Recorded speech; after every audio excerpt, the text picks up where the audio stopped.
วันนี้จะพาเพื่อนๆมาดูกระทู้ไวรัลจากเพจดังลาวมองไทยบอกว่ามีคนลาวมาคอมเมนต์บอกว่าไทยเนี่ยเผด็จการบังคับใช้แต่เงินบาทแต่ว่าสปป.ลาวเป็นประเทศเสรีจะใช้เงินสกุลอะไรก็ได้แล้วก็มีอีกโพสต์หนึ่งที่เป็นไวรัลเลยนะคะบอกว่าคนลาวตอนนี้ขับรถฝ่าไฟแดงในประเทศตัวเองแล้วก็เจอตำรวจให้ใบสั่งแต่ว่าในใบสั่งกลับปรากฏว่าเป็นภาษาจีนทั้งหมดเลยและที่สำคัญยังไม่พอบอกว่าการประกาศลงโทษละเมิดกฎจราจรในการฝ่าฝืนข้อกำหนดจะถูกปรับเป็นจำนวนเงินถึง 2,000 หยวนซึ่งสกุลเงินสำหรับการจ่ายค่าปรับก็จะคิดเป็นเงินหยวนซึ่งเป็นสกุลเงินของสาธารณรัฐประชาชนจีนโดยมีหลายคนเข้ามาร่วมแสดงความคิดเห็นนะคะบอกว่าตอนนี้ประเด็นที่สำคัญที่สุดในสปป.ลาวก็คือจะต้องมีการเปลี่ยนแปลงทัศนคติและสิ่งสำคัญที่สุดก็คือการให้การศึกษากับประชาชนคนลาวซะก่อนการที่ประเทศไทยใช้แต่เงินบาทไม่ได้เกี่ยวอะไรกับระบบเสรีเลยการที่ค่าเงินกีบด้อยค่าลงแบบนี้ขึ้นอยู่กับอัตราแลกเปลี่ยนเงินตราต่างประเทศบางคนก็บอกว่าตรรกะแบบนี้เป็นเรื่องที่คนลาวเพิ่งจะสอนแล้วก็ถ่ายทอดความรู้กันต่อเนื่องมาประมาณเมื่อ10 กว่าปีที่ผ่านมานี้เองบางครั้งการที่พยายามอธิบายด้วยเหตุผลก็เหมือนการไปทำร้ายจิตใจคนลาวในทางอ้อมเพราะว่าคนลาวส่วนใหญ่จะถูกปลูกฝังมาตั้งแต่น้อยกว่าจะมาบรรลุความจริงก็เกินครึ่งชีวิตไปแล้วไม่มีใครจะทำใจได้ยกตัวอย่างที่สปป.ลาวติดหนี้ค่าไฟประเทศไทยกว่า 6,000 ล้านบาทคนไทยได้มีการชี้แจงข้อมูลให้เห็นแต่ว่าคนลาวก็ไม่เชื่อแถมยังนำข้อมูลที่คนไทยไปให้ดูเอาไปเผาให้หายวับไปกับตาโดยมีคนลาวบางคนมาเปิดเผยค่ะว่าตอนนี้สปป.ลาวบางแขวงได้ถูกคนจีนกั้นเขตแล้วก็ทำรั้วเป็นเขตการปกครองพิเศษของจีนห้ามคนลาวเข้าไปโดยเด็ดขาดและในนั้นจะมีนักธุรกิจจีนและนักธุรกิจเวียดนามซึ่งการกระทำแบบนี้กำลังรุกคืบในการเช่าและขยายอาณาเขตไปเรื่อยๆคิดว่าน่าไม่นานประชาชนคนลาวอาจจะไม่มีที่อยู่หรือไม่อาจจะต้องเช่าที่ดินต่อจากนักธุรกิจจีนและนักธุรกิจเวียดนามถึงแม้จะอาศัยอยู่ในแผ่นดินประเทศของตัวเองและต่อไปภายภาคหน้าประชาชนลาวก็อาจจะต้องขอมาพึ่งพาอาศัยอยู่ในประเทศไทยซึ่งบัดนั้นสปป.ลาวอาจจะรู้จักคำว่าลาวเสรีว่าคืออะไรแต่ว่าประชาชนคนลาวอาจจะมีชีวิตอยู่ไม่ถึง99 ปีถึง100 ปีก็ได้เพราะว่าสปป.ลาวได้ให้สัญญาเช่าเป็นระยะเวลายาวนานนักธุรกิจจีนและนักธุรกิจเวียดนามก็ทำสัญญาเช่าที่ดินเอาไว้ระยะยาวกว่าจะครบกำหนด99 ถึง 100 ปีไม่ใช่แค่รุ่นเดียวทายาทก็ยังสามารถเช่าต่อสัญญาไปได้อีกเรื่อยๆสิ่งที่เกิดขึ้นแบบนี้เข้ากับคำว่าเสรีพอหรือยังปัญหาค่าเงินกีบอ่อนที่เกิดขึ้นในตอนนี้คือทุนสำรองของประเทศหมดทองคำสำรองก็ลดลงแบงก์ชาติของสปป.ลาวก็เลยไม่สามารถแทรกแซงค่าเงินกีบให้สามารถยืนหยัดอยู่ในระดับเดิมได้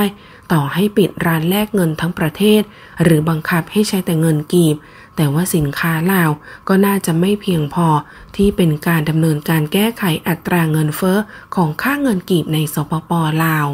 ซึ่งถึงแม้ว่าตอนนี้คนลาวหลายๆคนรวมถึงนักธุรกิจลาวต่างออกมาร่วมแสดงทัศนคติและความคิดเห็นในการพยุงค่าเงินกีบแต่ทุกอย่างก็ต้องผ่านมาตรการของภาครัฐโดยล่าสุดค่ะทางด้านสื่อดังของลาว laotiantimes.com ได้เปิดเผยว่ารัฐบาลลาวต้องสูญเสียเงินเป็นจำนวนมากเนื่องจากการตรวจสอบหน่วยงานแห่งรัฐโดยมีการระบุว่าโครงการพัฒนาและการลงทุนโดยเฉพาะถนนและสะพานเป็นแหล่งที่มาหลักของการรับสินบนโดยสมาชิกสภาแห่งชาติได้เน้นประเด็นนี้ในระหว่างการประชุมสามัญสมัยครั้งที่ 7เมื่อช่วงกลางเดือนมิถุนายนที่ผ่านมาโดยมีการตั้งข้อสังเกตว่าการรับสินบนและการกีดกันการลงทุนจากต่างประเทศที่มีศักยภาพเป็นสิ่งที่จำเป็นสำหรับการพัฒนาโครงสร้างพื้นฐานโดยสมาชิกสภาแห่งชาติระบุว่ารัฐลาวมีการทุจริตอย่างแพร่หลายในหมู่พนักงานรัฐตำรวจคนเก็บภาษีรวมถึงบริษัทเหมืองแร่บางแห่งที่มีการเกี่ยวข้องกับการสมรู้ร่วมคิดกับเจ้าหน้าที่ระดับสูง โดยมีการเปิดเผยเน้นย้ำว่าการแก้ไขปัญหาเหล่านี้มีความสำคัญอย่างยิ่งต่อการฟื้นฟูความไว้วางใจของสาธารณชนและส่งเสริมธรรมาภิบาลที่โปร่งใสรวมถึงมีความรับผิดชอบในสปป.ลาวเพราะฉะนั้นในการแก้ไขปัญหานี้สมาชิกสภาแห่งชาติได้เรียกร้องให้กระทรวงที่เกี่ยวข้องร่วมมือกันปรับปรุงแก้ไขโดยกล่าวว่าการคอร์รัปชันมีหลายรูปแบบควรจะต้องมีบทบัญญัติที่เข้มงวดและมีกฎหมายที่ประกาศใช้ที่สามารถทำได้จริงในปัจจุบันโดยมีสมาชิกบางคนเน้นย้ำว่ากฎหมายในปัจจุบันยังไม่เข้มงวดเพียงพอรวมถึงความจำเป็นในการใช้กลไกบังคับซึ่งเจ้าหน้าที่บางคนก็แสดงความไม่พอใจที่ไม่มีมาตรการสำคัญในการดำเนินงานเกี่ยวกับด้านนี้โดยในสปป.ลาวในช่วงหลายปีที่ผ่านมาก็บอกว่ามีหลายคนได้คิดว่าน่าจะมีการดำเนินการที่เข้มงวดเพราะว่าหลายอย่างที่ออกมาต้องสร้างความอับอายให้กับผู้กระทำผิดเพราะว่าปัจจุบันเป้าหมายในการพัฒนาประเทศยังห่างไกลจากความเป็นจริงที่ตั้งไว้โดยเฉพาะอย่างยิ่งการลดความยากจนเพื่อแก้ไขปัญหานี้การพัฒนาเศรษฐกิจลาวการลดค่าเงินเฟ้อลาวรวมถึงการพยุงค่าเงินกีบเป็นสิ่งที่จำเป็นที่จะต้องดำเนินการอย่างมีประสิทธิผลเพราะฉะนั้นจะต้องมีการยกระดับการให้บริการสาธารณะส่งเสริมธรรมาภิบาลและรักษาหลักนิติธรรม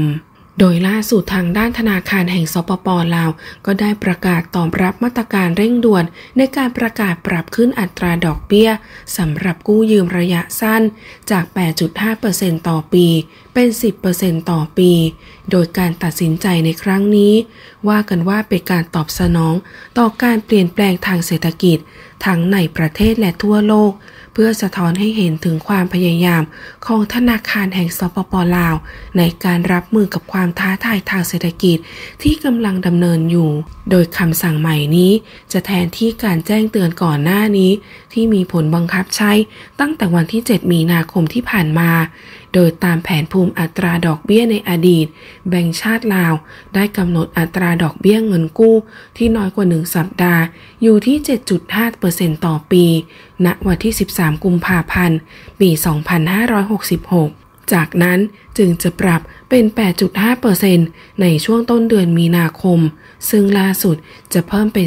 10% โดยนี่ถือว่าเป็นก้าวสำคัญในความพยายามของธนาคารกลางแห่งสปป.ลาวในการจัดการกับภาวะเศรษฐกิจในปัจจุบันโดยคาดว่าการตัดสินใจของธนาคารแห่งสปป.ลาวในครั้งนี้จะมีอิทธิพลต่อภาคส่วนต่างๆที่อาจจะส่งผลกระทบต่อต้นทุนในการกู้ยืมกลยุทธ์การลงทุนรวมถึงกิจกรรมทางเศรษฐกิจโดยรวมในสปป.ลาว